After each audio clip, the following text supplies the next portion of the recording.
राधे राधे मित्रों, स्वागत है आपका अपने चैनल राधे कथा सागर में। मित्रों, आज हम सुनेंगे कथा चिड़ा चिड़ी की। ये कथा कार्तिक माह में बहुत ज़्यादा सुनी जाती है। इसे सुनने मात्र से कार्तिक स्नान का फल मिलता है और भगवान विष्णु की कृपा हम पर बनी रहती है। तो आइए चलते हैं कथा की ओर। एक बुढ़िया माँ थी, वह कार्तिक का व्रत किया करती थी। उसकी भक्ति की शक्ति के कारण कृष्ण भगवान रोज एक कटोरी खिचड़ी रख जाते थे। बुढ़िया माँ उसे खाकर अपना व्रत खोलती थी। पड़ोसन उस पर बहुत जलती थी। इस बुढ़िया माँ के तो कोई कमाने वाला नहीं है, फिर भी ये खा खा कर मोटी होती जा रही है। उसके मन में इसी तरह के विचार रहते थे। एक दिन बुढ़िया माँ कार्तिक नहाने कहीं दूर चली गई थी, तो पीछे से भगवान आए और एक कटोरी खिचड़ी की भरी हुई उसके मकान में रखकर चले गए। पड़ोसन ने देखा कि एक कटोरी खिचड़ी की भरी हुई बुढ़िया माँ के घर रखी है, सो उसने मकान के पिछवाड़े में फेंक दी। बुढ़िया माँ नहा धोकर घर आई तो उसको खिचड़ी नहीं मिली। वह सोचने लगी कि कहाँ गई मेरी आज की खिचड़ी। यही सोचती रही। जहाँ मकान के पिछवाड़े खिचड़ी फेंकी गई थी, वहाँ पर दो फूल उगाए। वहाँ का राजा शिकार खेलने जा रहा था, तो उसकी नज़र उन फूलों पर पड़ी। तो उसने उन दोनों सुंदर फूलों को तोड़ लिया और घर जाकर अपनी रानी को दे दिए। रानी ने उन्हें सूंघा, तभी से रानी के गर्भ रह गया। राजा रानी के कोई संतान नहीं थी। उन्हें बहुत प्रसन्नता हुई। समय पर रानी के दो पुत्र हुए। जब वह थोड़े बड़े हुए तो राजा रानी यह देखकर बहुत दुखी हुए कि वह किसी से बोल नहीं सकते थे। ज्ञानी ध्यानी वेद डॉक्टर तंत्र मंत्र कुछ भी न कर पाए।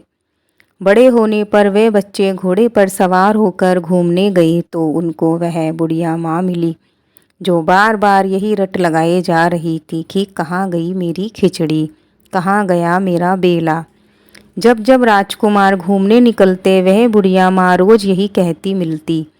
एक दिन संजोग से दोनों राजकुमार, जो कभी बोलते नहीं थे, बोल उठे कि हम ही तो हैं तेरी खिचड़ी, तेरा बेला। यह देखकर लोगों ने राजा को जाकर बताया कि दोनों राजकुमारों को बोली आ गई है। राजा बहुत चकित हुआ। विश्वास नहीं हुआ कि बड़े बड़े ज्ञानी ध्यानी तांत्रिक हकीम वैद न कर सके, वह उस बुढ़िया माँ ने कैसे कर दिया। जब राजा पूर्ण रूप से संतुष्ट हो गया तो उस बुढ़िया माँ को बुलाया और कहा कि मेरे दोनों राजकुमारों को कभी बोलते नहीं देखा, तुमने कैसे बुला दिया। बुढ़िया माँ ने कहा, महाराज मेरे को पता नहीं, मैं तो सिर्फ यह जानती हूँ कि मैंने कार्तिक स्नान किया था और उस मुरली मनोहर की पूजा व उनका ही ध्यान किया करती थी।